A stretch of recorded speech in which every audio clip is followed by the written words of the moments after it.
Magandang hapon po mga kababayan. Kumusta po kayo? Maiksi lang po ito kasi nagmamadali ako. Baka kasi, alam mo nung isang araw maghapon yung brownout mula umaga hanggang gabi. Dumating yung ilaw, alas 10 na ng gabi. Kaya wala akong na-post. Grabe, hindi mo maintindihan. May pumutok daw yung transformer. So, ganun. Malaking problema. Kaya hindi tuloy ako nakapag-react doon sa mga nangyari. Lalo, mula pa nung yung Cebu Rally. Too late na nga eh.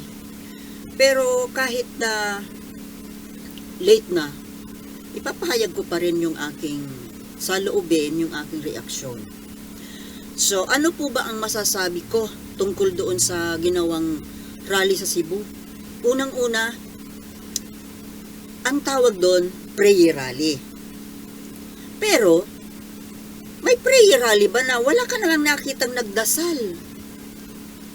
Ang nakita mo doon, mga nagsasayaw ang mga babae na hindi maganda yung mga kasuotan. Yung mga dancer ni Willie Revillame. Yun ba? Prayer rally Duterte style. Isa pa, yung mga nag-speech po doon were the same people na nag-speech noong Davao Rally. At ang mga pinagsasabi nila, parehas din lang. Iisang content, iisang script. Si Baste, ganun pa rin ang mga pinagsasabi. Walang pagbabago. Ipinapahiya pa rin yung Pangulo natin. Ang kapal-kapal ng mukha, magsalita at pumuna sa Pangulo natin na napakasipag na nga, halos wala ng pahinga. Ang kapal ng mukha na manawagan na mag-resign, akala mo kung sinong magaling, na akala mo may mga achievement sa buhay dyan sa pagiging tao at sa pagiging mayor dyan sa Davao. Ang kapal ng mukha mo, Baste. Mananawagan, pare-pareho kayong mag-aama. Mananawagan kayo na bumaba sa pwesto si Pangulong Bongbong Marcos. Alam mo naman kung sino magkikinabang. Hindi lang si Sara, kundi kayo, buong pamilya at ang mga buong kabarkadahan mo. So, hindi po ba mga kababayan, sobrang kakapalan ng mukha yun? Mayaya nga kayo. Napakawawalang hiya nitong mga Duterte na to eh. Halatang halata yung mga personal interest, mga ambisyon, yung mga pagkagahaman ninyo sa kapangyarihan at sa pera. Pangalawa na naobserbahan ko doon, yung si Glenn Chong, ganon pa rin ang pinagsasasabi. Smartmatic. Wala nang ang Smartmatic. Ano pa ang problema mo, Glenn Chong? At ang pinagsasabi mo, ganon pa rin. Kagaya pa rin ng dati na nagtatampo ka. Sobrang tampo mo kay Bongbong Marcos at kay Liza Araneta dahil hindi ka binigyan ng posisyon sa gobyerno. Kaya ngayon, may idikit ka sa mga Duterte kasi baka sakaling bigyan ka ng posisyon kapag nakaupo na si Sara sa Malacanang, di ba? Ito pa, itong si Vic Rodriguez na parang tanga, na bago siya nag-speech, kumanta pa. Alam mo, Vic Rodriguez, nagtataka ako sa'yo, dati mong best friend itong si Bongbong Marcos. Very close friend mo. So, ibig sabihin, maraming mga confidential matters na nalalaman mo. At ngayon, porque nagka-diferensya kayo, pumanig ka na sa kalaban ng tao.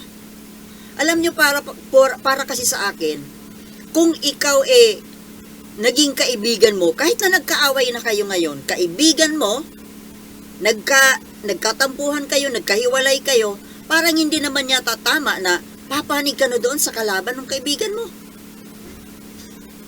Walang prinsipyo. At saka, wag ka nang kumanta. My God naman. Sinira mo pa yung kanta, sana sinalaysay mo na lang.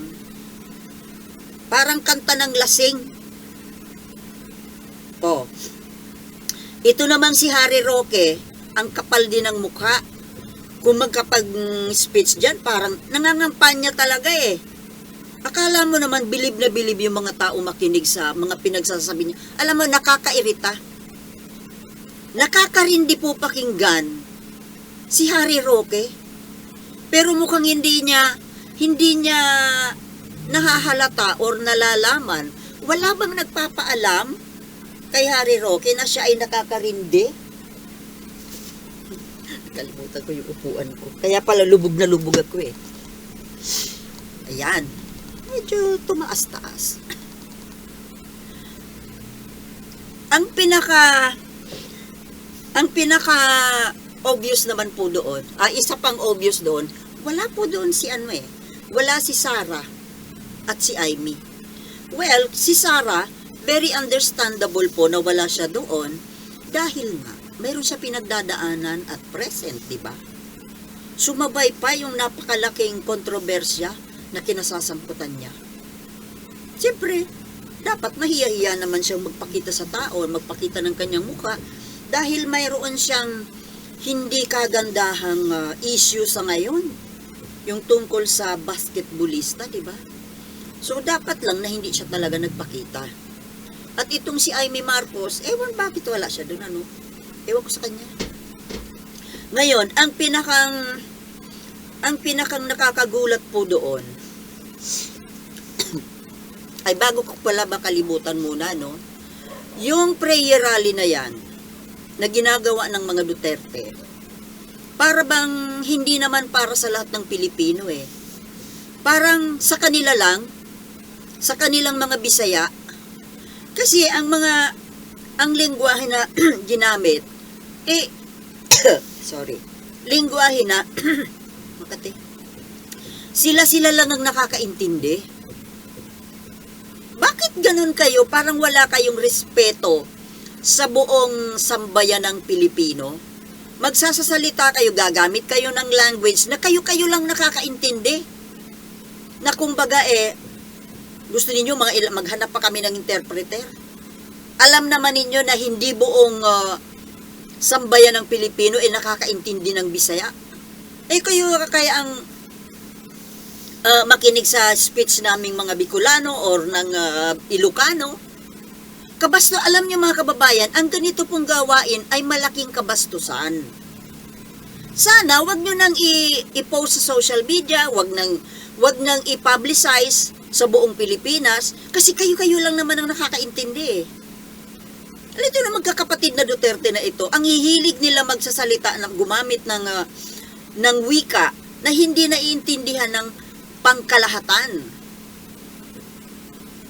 Tapos sasabihin nila, di mag-aral kayo ng Bisaya? Hello? That's very selfish. Masyado kayong makasarili. Kahit na ba, mga kababayan, sa totoo lang, isang kabastusan po ang magsalita ng wika, gumamit ng wika na hindi naiintindihan ng nakakarinig. Hindi ba kayo marunong managalog? O kaya English? Kailangan talaga Bisaya? Hindi ko sinasabing wag kayong magbisaya or hindi ko inaano yung lingwahe ninyo. May kanya-kanya tayong dialect sa buong bansa. Pero bilang paggalang po sa mga taong nakikinig na hindi naman lahat nakakaintindi ng Visayan language, mayroon tayong isang lingwahe na binding element para sa pangkalahatan. Yun yung Filipino. Di kayo marunong ng Pilipino? Baste? Pulong? Pati itong si Glenn Chong. Alam mo, kabastusan yan Kabastusan, mga kababayan. Kahit na nagmumura na kayo, pinagmumura nyo na kami, hindi namin alam. Makasarili. Selfish. Ang isa pa po, ito may sinabi si Glenn Chong na porke umulan, pagbintangan na naman si First Lady saka si Governor Gwen Garcia na nagpa-cloud seeding para umulan, para ulanin. Hello naman. Masyado naman kayong palibhasa.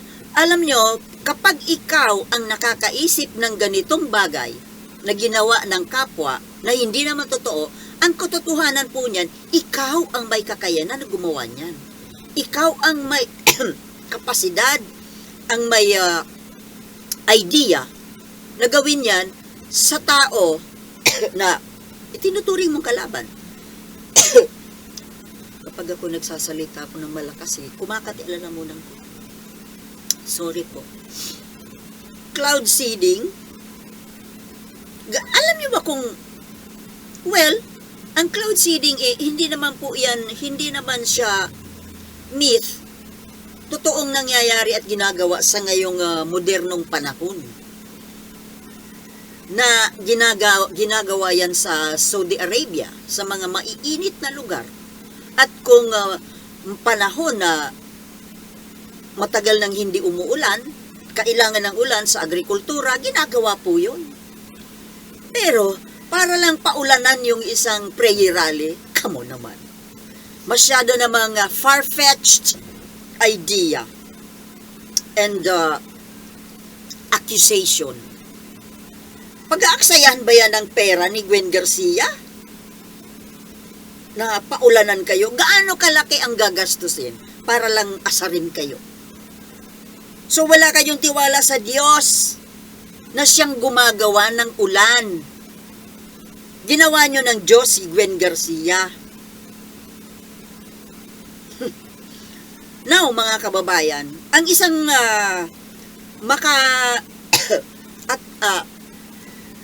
nakatawag pansin po doon sa prayer rally na yan, prayer rally na ewan ko anong klaseng rally na may mga tumutuwad-tuwad na kababaihan, ewan. Ito naman si Willie Rebillame, wala ka na bang maisip na ibang dance step para sa mga dancer mo? Prayer rally, tapos magpapasayaw kayo dyan ng mga tumutuwad-tuwad na naka-shorts. Mas maa-appreciate pa. Ako kasi ang nagre-reklamo eh.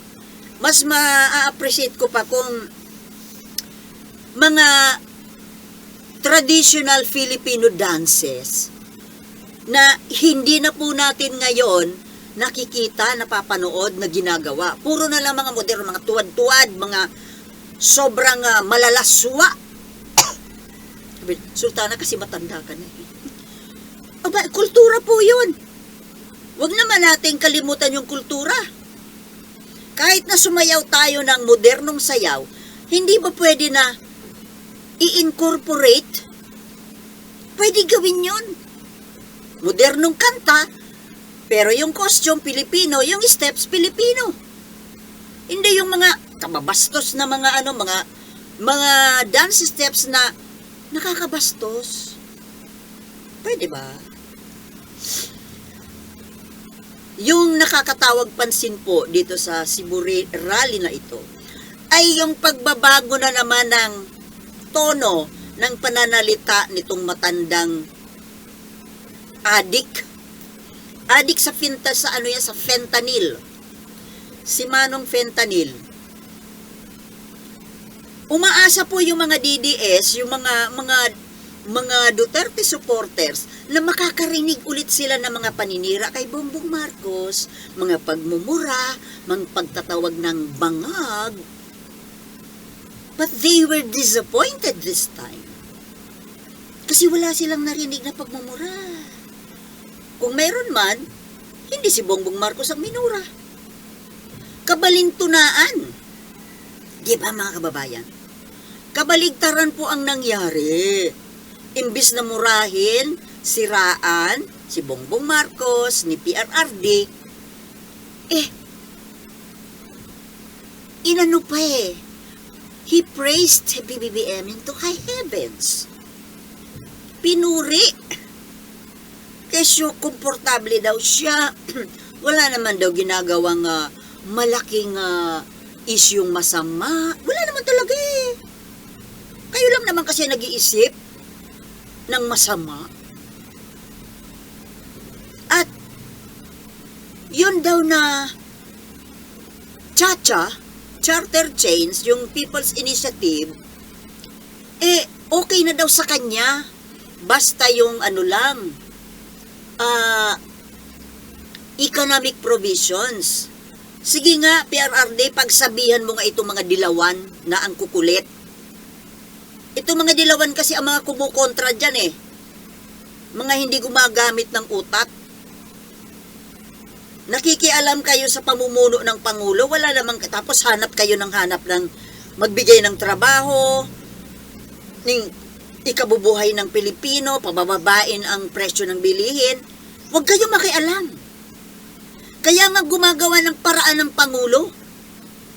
Kung presyo po ng bigas, presyo ng bilihin, walang kontrol dyan ang Pangulo. Ang magagawa na lang ng Pangulo ay bigyan ng mga Pilipino ang kanyang nasasakupan ng pambili.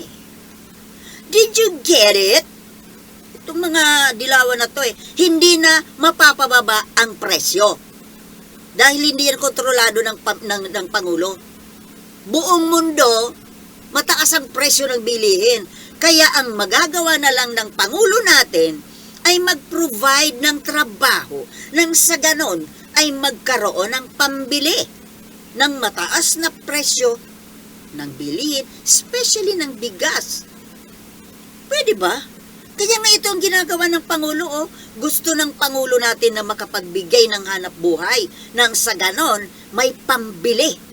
Kaya mahal man yan, mura man yan, may pambili. Yun ang kaya niyang gawin. Entiendes? Hanap kayo ng solusyon sa problema ngayon, hindi nyo iniintindi. Tapos kontra kayo ng kontra dito sa paraan ng Pangulo na baguhin ang economic provision dahil yan ang isang paraan na makakapagbigay ng trabaho. Mga wala kayong... Kayo kaya ang magpangulo? Sige nga.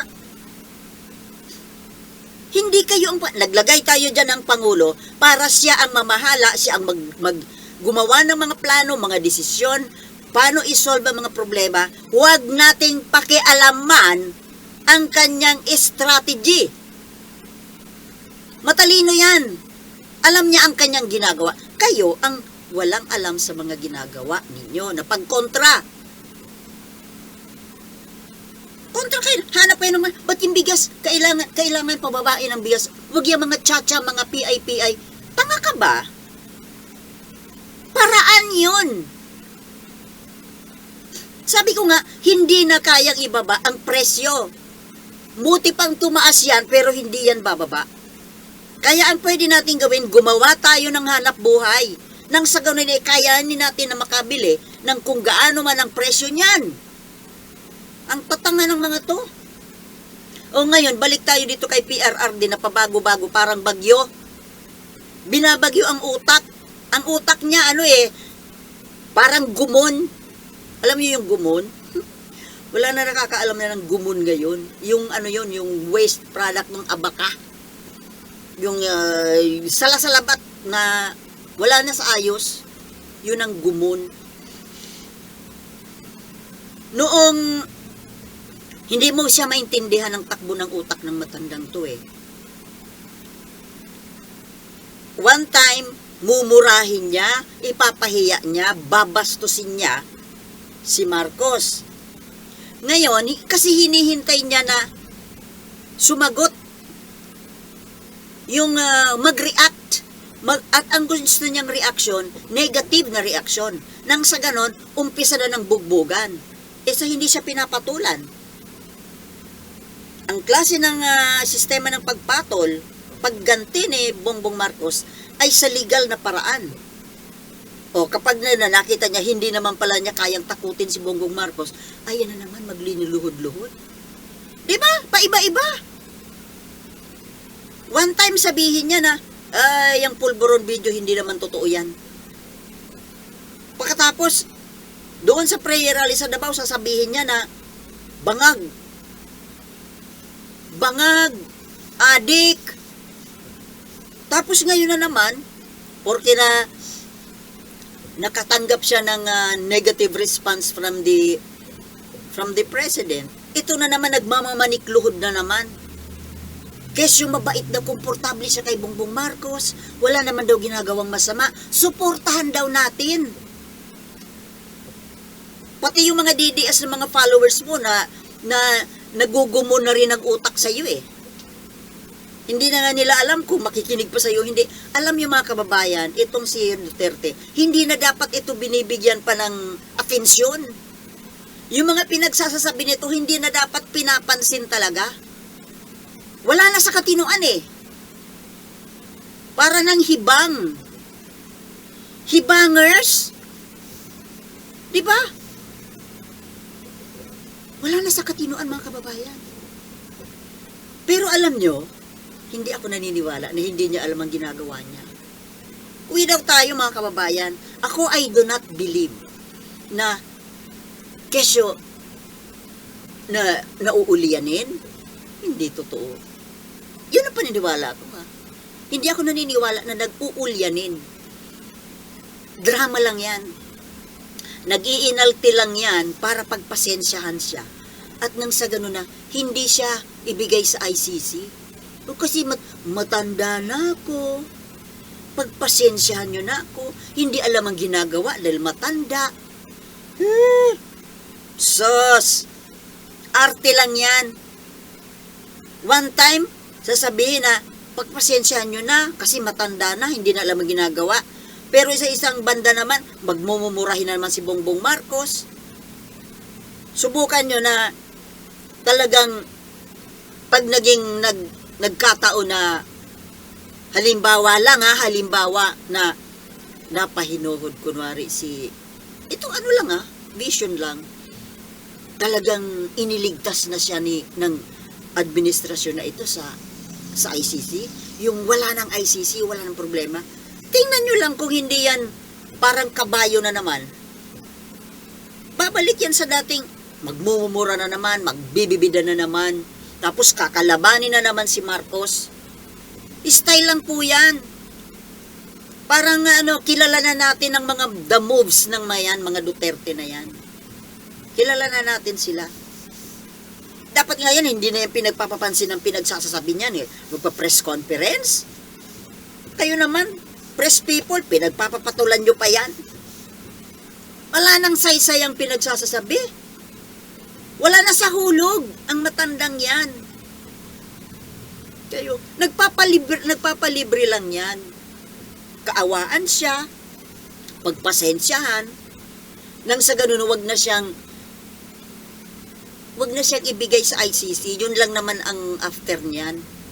Na parang nilalaro-laro lang niya ang utak ni BBM. Tapos, nagdi-delay lang yan ng pagkakataon na habang hinihintay nila yung ginagawa nilang paraan na mapatalsik si BBM at pumalit si Sara Duterte. Yun lang manihintay ng mga yan eh. Pero mga kababayan, ako kahit papano, may tiwala naman po ako dito sa ating Pangulo na hindi naman siya basta-basta magpapalinlang dito sa mga Duterte na ito na mapanlin lang. Matalino naman yan eh.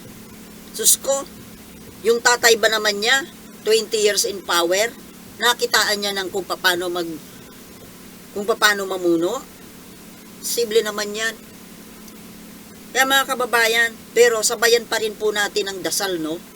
Hindi pwedeng mawala sa pwesto itong Pangulo natin at pumalit itong mga madrama na ito na mga mandurugas, mamamatay tao. 'Di ba? Kaya mga kababayan, please, tulungan po natin ang ating Pangulo, administrasyon, na kung ano man ang maitutulong natin sa papanong maliit na paraan. 'Di ba? O, yan lang po muna mga kababayan at mahaba na ito. Baka sakali makapag-video pa ako ulit ng isa pa mamaya kasi pupunta muna ako ng bayan. Okay, thank you for watching and I'll see you later. Peace.